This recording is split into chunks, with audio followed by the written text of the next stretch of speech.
Méditons avec le pasteur Ertis. Méditons avec le pasteur Ertis. Nous sommes aujourd'hui lundi. C'est une nouvelle semaine qui a commencé. Nous sommes le 18 novembre 2019. Nous méditons selon le programme de la Ligue pour la lecture de la Bible, contenu dans le lecteur de la Bible 2019.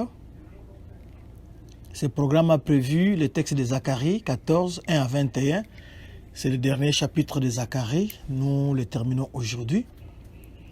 Et pour asseoir la méditation, il est prévu quelques questions telles que: y a-t-il une promesse? Une autre question, c'est: y a-t-il un avertissement? Et chaque jour, il faut se poser la question de savoir quel verset m'intéresse le plus. Comme vous l'avez compris, prenez vos Bibles pour que cette méditation vous soit favorable. Vous prenez la Bible. Ce que nous donnons, c'est un squelette. Mais si vous avez votre propre Bible, Dieu va certainement vous parler. Dans le texte ici, Zacharie nous parle du retour triomphant du Seigneur sur la terre pour apporter la délivrance. Il parle aussi du retour du Seigneur en gloire, des phénomènes physiques en Palestine, la rivière sortant du sanctuaire, l'établissement du royaume sur la terre, l'adoration et la vie spirituelle dans les royaumes. Prions. Père, béni soit ton nom, parce que tu réserves un avenir glorieux à tes enfants qui seront sous la seigneurie du Messie, sous la seigneurie de Jésus-Christ. Nous ne pouvons que dire Maranatha.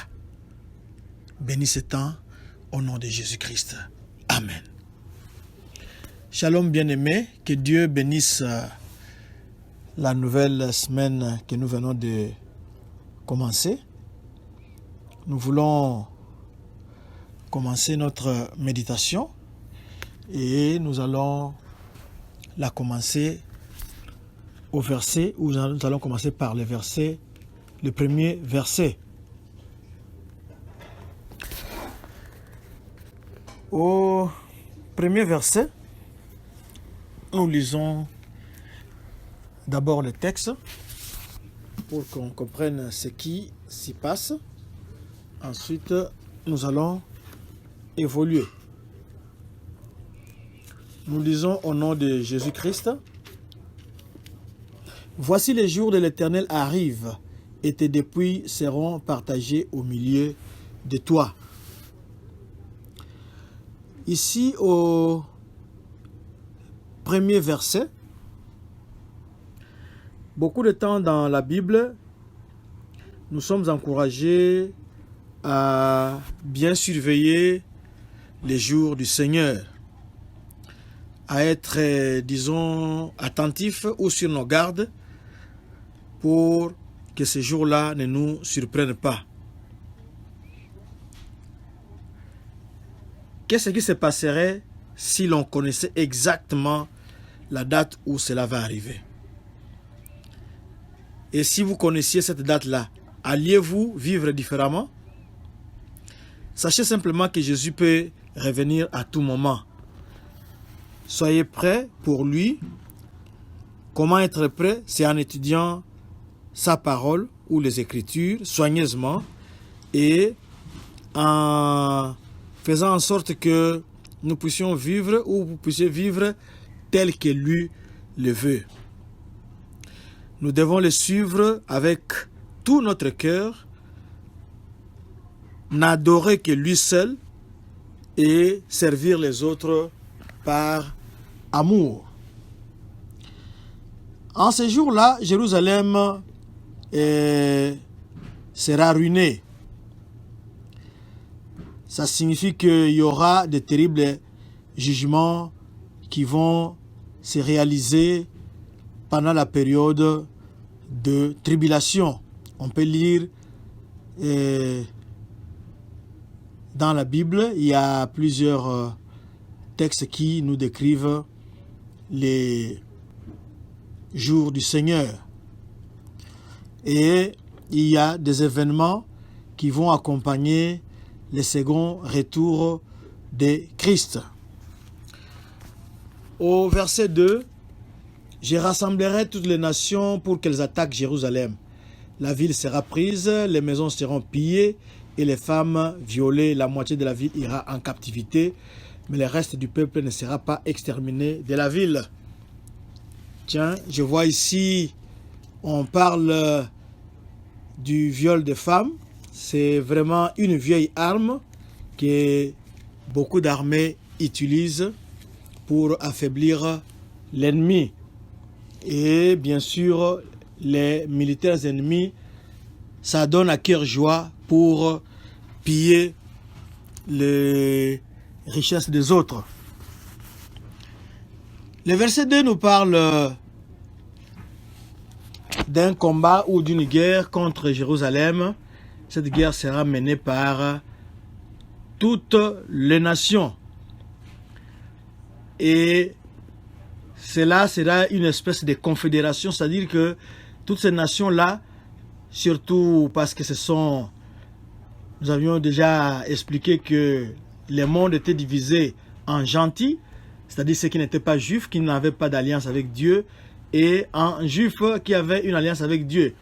Alors, toutes les nations des gentils, avec leurs armées, décrits dans le chapitre 12, du 2e au 9e, en conjonction avec la bataille d'Armageddon. Avant que Dieu puisse détruire les gentils et leur armée, on peut encore relire Zacharie 12, 9, Zacharie 14, 12 à 15. Ils vont goûter à la victoire sur Jérusalem. Les armées gentilles vont goûter à la victoire sur Jérusalem. Même la moitié de la population de Jérusalem sera laissée dans la cité, dans la ville. Peut-être que la ville, à cette époque-là, quand cette moitié-là va rester, sera sous occupation de l'ennemi. Mais le Seigneur va revenir pour détruire les ennemis avant qu'ils terminent leur sale besogne dans Jérusalem, avant qu'ils puissent la conquérir Jérusalem complètement. Le verset 4 nous dit ceci. Nous lisons. Ses pieds se poseront en ces jours sur la montagne des Oliviers qui est vis-à-vis de Jérusalem du côté de l'Orient. La montagne des Oliviers se fendra par le milieu à l'Orient et à l'Occident et il se formera une très grande vallée. Une moitié de la montagne reculera vers le septentrion et une moitié vers le midi. Ce sont les mêmes points cardinaux qui reviennent dans cette prophétie et dans beaucoup de prophéties. Le septentrion, c'est le nord, comme nous l'avons déjà dit, et le midi, c'est le sud. Le septentrion représente la Syrie et Babylone. Le midi représente l'Égypte. Sur le mont des Oliviers, Jésus avait déjà parlé à ses disciples du temps de la fin. On peut relire Matthieu 24. Tout près de cette montagne, un ange avait promis que Jésus va retourner de la même manière qu'il était monté. On peut relire Acte 1, 11 et lire aussi Ézéchiel 11, 23. Le verset 5. Vous fuirez alors dans la vallée des mêmes montagnes, car la vallée des montagnes s'étendra jusqu'à Adzel.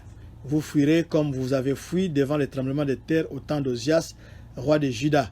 Et l'Éternel, mon Dieu, viendra et tous ses saints avec lui. L'Éternel va venir en gloire avec tous ses saints. Et il n'y a que le peuple de Dieu qui pourra échapper à la punition de ce temps-là de la fin. On peut lire Matthieu 24, 16 à 20.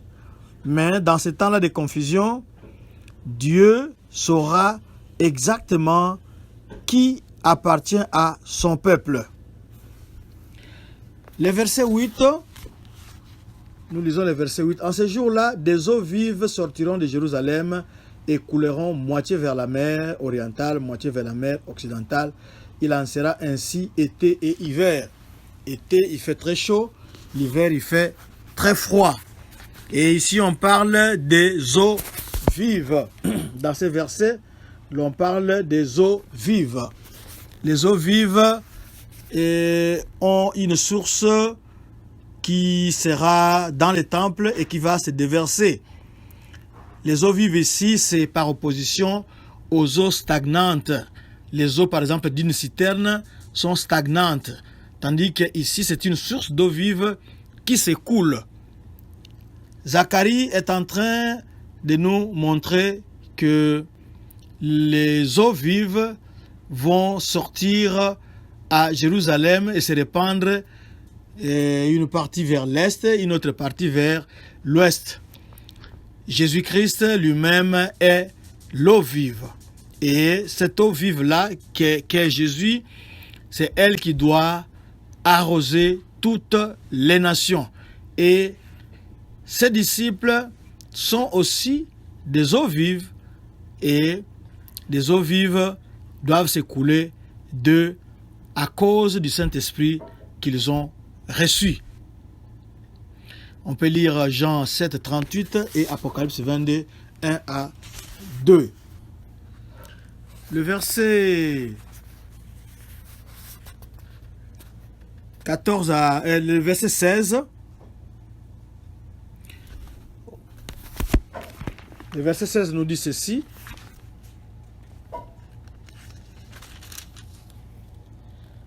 Tous ceux qui resteront de toutes les nations venues contre Jérusalem monteront chaque année pour adorer le roi, l'Éternel des armées, et pour célébrer la fête des tabernacles. La fête des tabernacles est la seule fête qui va rester, qui sera appropriée pour le futur, quand le Messie va régner. Parce que la fête de Pâques a été accomplie quand Christ était mort. Les jours de Yom Kippur, les jours du pardon, c'était en accord avec le salut que Christ offre. La fête des prémices, c'était en rapport avec la résurrection, et la fête de Pentecôte, c'était l'arrivée du Saint-Esprit, la descente du Saint-Esprit sur les disciples. Mais la fête des tabernacles est la seule fête où on dit merci à Dieu. Et le peuple de Dieu peut célébrer la grâce de Dieu qui leur fait don de la vie éternelle, et il leur fait aussi des dons dans les domaines spirituels et physiques. C'est-à-dire qu'il y a beaucoup de bénédictions spirituelles et de bénédictions physiques pour le peuple de Dieu. Et surtout, qu'ils vont passer l'éternité dans la présence de Dieu. Donc, la seule fête qui sera appropriée, ça sera cette fête-là des tabernacles, où on dit merci à Dieu. Du verset au verset 20, le verset 20 nous dit ceci. En ce jour-là, il sera écrit sur les clochettes des chevaux, sainteté à l'Éternel. Et les chaudières dans la maison de l'Éternel seront comme les coupes devant l'autel. Pendant que le règne messianique va s'installer, le monde ne sera pas comme il est aujourd'hui. C'est-à-dire qu'il y a une division entre ce qui est saint et ce qui ne l'est pas. Quand le royaume messianique, le règne du Messie, le règne de Jésus-Christ va s'établir, toutes les choses seront sacrées. Rien ne sera impur, tout sera sacré. Le verset 21. toute chaudière à Jérusalem et dans Juda sera consacrée à l'Éternel des armées. Tous ceux qui offriront des sacrifices viendront et s'en serviront pour cuire les viandes. Et il n'y aura plus de marchands dans la maison de l'Éternel des armées en ces jours-là. Avant que Israël ne conquiert la terre promise, cette contrée était habitée par les Cananéens. La promesse qu'il n'y aura plus de marchands dans la maison de l'Éternel des armées, c'est un euphémisme pour dire qu'il n'y aura plus de gens qui vont dégénérer moralement cette maison. Nous savons que Jésus-Christ n'avait pas agréé cela. Il avait pris un fouet pour chasser ces marchands-là qui étaient en train de changer l'usage de la maison de Dieu, qui était une maison de prière, et ils en faisaient une caverne de voleurs. Et ces personnes-là seront exclues. Ils ne vont pas entrer dans le règne millénial de Jésus-Christ. On peut lire Ézéchiel 44, verset 9. Qu'est-ce que nous pouvons dire? Zacharie est en train de dire que pendant le peuple ne va plus endurer des temps difficiles. Ils ont été vraiment harassés, ils ont été fatigués, ils ont été menacés, ils ont été embêtés par leurs voisins. Cela les avait vraiment découragés, surtout qu'ils étaient en petit nombre, et ils donnaient une adoration qui n'était pas adéquate, qui ne convenait pas à la grandeur du Dieu qui les avait appelés, et c'était même une adoration un peu indifférente. Mais Dieu a dit qu'il est jaloux pour Jérusalem et pour Sion.